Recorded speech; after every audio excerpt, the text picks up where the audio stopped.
Morning beeps, good morning everyone, how's everyone doing? Hopefully you guys are all doing well. Don't forget, if you're new to the channel, like, share, subscribe. Let's have a look and see what there is today. Let's start here. Oleksandr Usyk has become the betting favourite over Tyson Fury. Interesting. Look, I have it as a 50-50 fight. I can make an argument for both. But I guess it's a case of what have you done for me lately? And the last time we saw Tyson Fury in the ring, he looked awful. He looked rubbish against Francis Ngannou. And that performance looks even worse now considering what AJ did to Ngannou. But let's not forget, Oleksandr Usyk didn't look great against Daniel Dubois. Obviously, all the controversy with the knockdown. So, yeah, I think it's a 50-50 fight. I think it's going to be a good one as well. I don't think it's going to be a chess match like everyone thinks because both these guys are good boxers. I think Fury is going to put it on Usyk. And Usyk's going to have to deal with a very, very big man in front of him. Fury looked good when I saw him in Saudi. I think he's now switched on, and look, I do want to give Fury the benefit of hindsight. He didn't know what to expect from Ngannou. I don't know if he took it full serious. I kind of felt he maybe looked at Ngannou like, dude, I'm going to destroy you, and then it got tricky and he just about won. But I do think Tyson Fury, and I think we've seen this over the years, once he's in there against sort of people where everyone thinks it could go either way, or he's an underdog, he finds a way. Big underdog against Vladimir Klitschko, found a way. Underdog in the first fight against Deontay Wilder, found a way. I think maybe even underdog in the second fight against Deontay Wilder, found a way. That being said, Oleksandr Usyk, is very, very good. Maxi Hughes embracing underdog status as the Vegas light shines brightly on his clash with William Zapa. Yeah, look, he is a massive underdog. I mean, Zapa is unbeaten and one of the best lightweights out there. That being said, Maxi Hughes, I don't want to say surprised people with his Kambosos performance, because I've been lucky enough to be ringside for, I think, 3 or 4 Maxi Hughes fights, and he's dogged. He finds a way. He digs deep. I mean, I remember him going into that Giovanni Straffon fight, and he was an underdog in that fight, and he got the job done. He got the job done well. And I think against Kambosos, we see that he's very, very good. Like, I don't know if he's a top 10 lightweight, but he's close to being that. So, I mean, who knows? But obviously, look, Zepada's a big favorite. Maxi Hughes is fighting on a Golden Boy show. It's going to be very, very difficult. But I'm happy for him. He wanted these big American fights. Obviously, these aren't fucking T-Mobile Arena, but he's got his American dream. He's ticking that box. And I think he saw that, again, and I think it was proven, if you go out there and you perform, you'll get another go. And although he's coming off a loss, although controversial, I thought he won that fight, he's now got another opportunity because of the performance he put in. And who knows, he puts in another good performance, he gets another opportunity. How old is Maxi Hughes? Maxi Hughes is 34. So, right, this is where you start sort of getting your pension money, isn't it? You start filling your pot. So, good luck to him. Maxi Hughes has got a YouTube channel now where he talks about just the drama behind the scenes that we don't really know about, the reason he didn't stay with Matchroom. I like it. Go and support the channel. Maxi Hughes is a good kid. Francis Ngannou blames Anthony Joshua defeat on tiredness. I think I've seen this, and I think people are jumping on it and already comparing Ngannou to Wilder with the excuses. I think he's just being honest. You ask him a question, this is his answer. And I think I'm going to stick up for him a little bit here. I can understand what he's saying. I really do. Like, I'm lucky enough to speak to so many different athletes across a spectrum of so many different sports, right? I speak to a lot of footballers, runners, and the difference between them and combat sport athletes in the lead up to a fight is they know exactly to the second what time their event's going to kick off. If you're a footballer, 3 o'clock on a Saturday, you know 3 o'clock on a Saturday. So you can kind of plan your shit beforehand. You know exactly when to sleep, you know how many hours sleep to get, you know exactly when to eat, because you know in terms of where your peak performance is going to be, you have to hit it at 3 o'clock. Does that make sense? Or whatever time the football match kicks off. These boxers and, again, combat sport athletes are just sitting in the changing room without a clue as to when they're going to get in the ring and have to be at their peak. Don't get me wrong, you you can kind of work it out. So if you're in Ngannou, you can look at the card and think, okay, if this goes 10, or if this goes early, but even then, I mean, it's almost impossible. Like, we were told that AJ Ngannou were going to ring walk around 1:30, quarter to 2, I think it was, we were told. They ended up ring walking, I think, at like 3:45. How can you even prepare for that? So if you're in Ngannou, again, if you've been told, maybe let's just say 1:30 to 2. If you've been told 1:30 to 2, you know exactly what to do throughout the day. You know exactly how much sleep to get. You know exactly what to eat. You know exactly when to start hitting pack. You know everything you need to do for that 2 o'clock ring walk. Once it goes out of sync and you're being told, okay, no, you might have to ring walk at fucking 3:45. You're like, well, 1 second. Your body might start shutting down. You might get tired. Yes, I know he's an experienced combat sport athlete, but he's not an experienced boxer. This is all very new to him.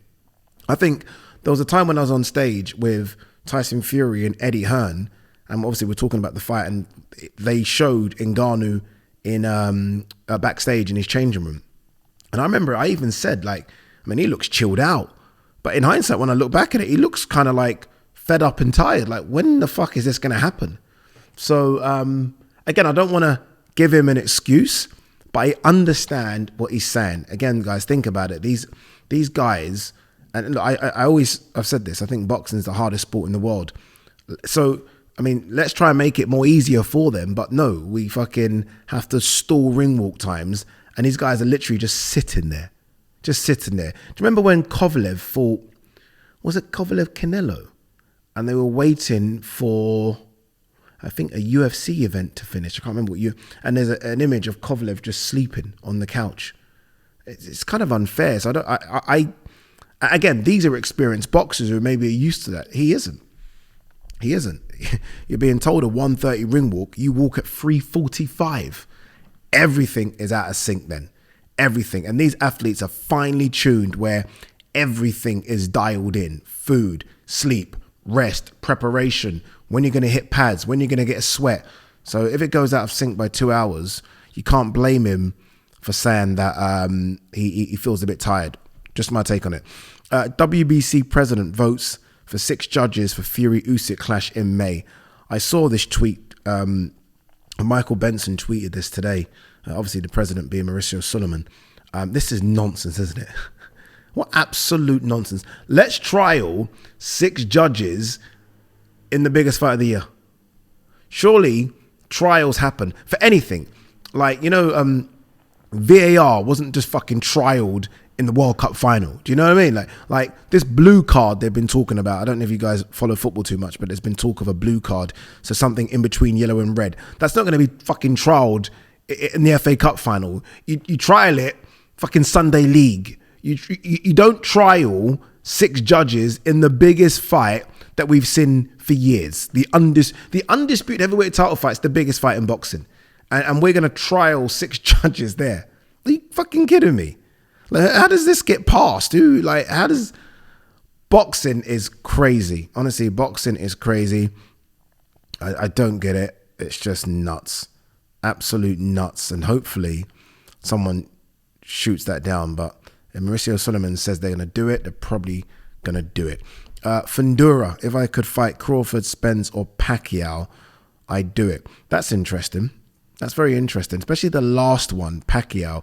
Because, again, Conor Ben's getting a lot of stick for saying he wants to fight Pacquiao. Here we have Sebastian Fundura, former world champion, 154 pounds, saying, I'd fight Pacquiao. So maybe we should kind of just, take it easy on Mr. Ben when he says he'll want to do it. I think a lot of these fighters would do it, I think if you ask the majority of guys at 147, would you fight? Like, you ask Jaron Ennis right now, would you fight Pacquiao? I think they'll say yeah. So maybe Pacquiao's still got that pull. Which is interesting. Joe Joyce plotting return to the top of the heavyweight division, shifting sands. Obviously, Joe Joyce versus Cash Ali. I've not really had a look at this Magnificent 7 card. Is it Nathan Heaney that headlines it? Let's have a quick look.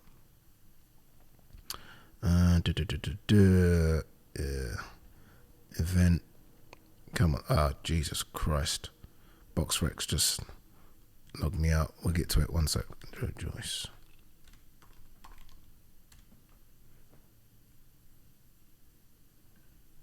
Patience, people. Patience. Event. All right, here we go. So I'm guessing it is Nathan Heaney headline, and you got Nathan Heaney versus Brad Pauls. Obviously in defense of his British middleweight title that he won last time out. Nathan Heaney is an incredible story, isn't it? Incredible. I don't know when this journey ends. I'm not quite sure, but it's incredible. He sold 2,000 tickets for this, and I don't know if this is true or not, and I'm guessing it is. He hand delivered every ticket. That's insane. That's insane. Not only do you get a ticket, Nathan Heaney knocks on your door and gives you that fucking... If that is true, and I did see an image of him with all the tickets, so I'm guessing it is, because if it isn't, I mean, you could easily pull him up on it. If that is true, that's insane, and that's how you keep your fan base. Everyone talks about Nathan Heaney's fan base, and some people think getting a fan base is luck. I don't think it is. I think you put the work in, and Nathan Heaney clearly has put the work in. He delivered fucking 2,000 tickets. Just like that. That's crazy. Zach Parker versus Tyron Zug. That should be a little good fight. Super middleweight division. Dennis McCann versus Brad Strand. I like that one. Vacant super bantamweight British title. And they've got another little trinket on there as well. Anything else? We've got Ezra Taylor versus Prince Okenati. Who's that? I've never heard of this guy. Ghanaian southpaw. Got knocked out in his last fight in the second round. Come on, man. Like, really? Come on, Ezra Taylor, people are looking at. I mean, there's a state, like, Ezra doesn't need stay busy fights now. He needs competitive fights. I like Ezra, but that's just, no, not for me. Obviously, Joe Joyce versus Cash Ali. And Liam Davis versus Eric Robles Ayala for the vacant IBO super bantamweight world title. Good division, super bantamweight in this country. Decent card, right? I mean, it should be a good night of boxing. I will tune in for quite a lot of that, especially Nathan Heaney and Joe Joyce. All right, anything else before we wrap? Let's have a quick look. Last one, Raymond Ford ready to consider offers to stay at 126. Like, you're world champion. I mean, this is what these guys are doing now. You get that belt. Cha-ching. And look, I guess the obvious one's Nick Ball, isn't it? Nick Ball in that 5 versus 5. I know at least 3 of the 5 versus 5. This one I'm not sure about. I think they really wanted it to be a unification fight, but it's still an interesting fight. Raymond Ford versus Nick Ball's fantastic. But I know 3 already. This wasn't one of them. This will be added to it potentially. And I wonder if Craig Richards is going to jump on it as well. I just don't know who Craig will fight on the on the Queensbury side. Because I don't want it to be Yard. I want Yard to fight Buatsi. But look, loads going on in boxing. We'll continue to do the videos every single day because we're getting consistent now. And as I said, it's onwards and upwards to 60,000 subscribers. Peace and love. Ow.